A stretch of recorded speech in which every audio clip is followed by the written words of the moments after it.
El tigre está preparando para coger a su presa.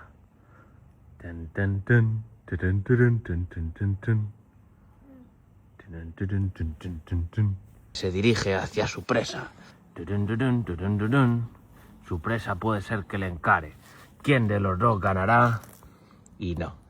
Yo creo que este es un herbívoro. No hay ninguna presa.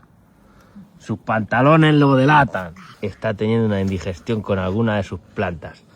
Los rumiantes lo que hacen es rumiar la comida y luego una vez la devuelven para seguir comiendo de nuevo.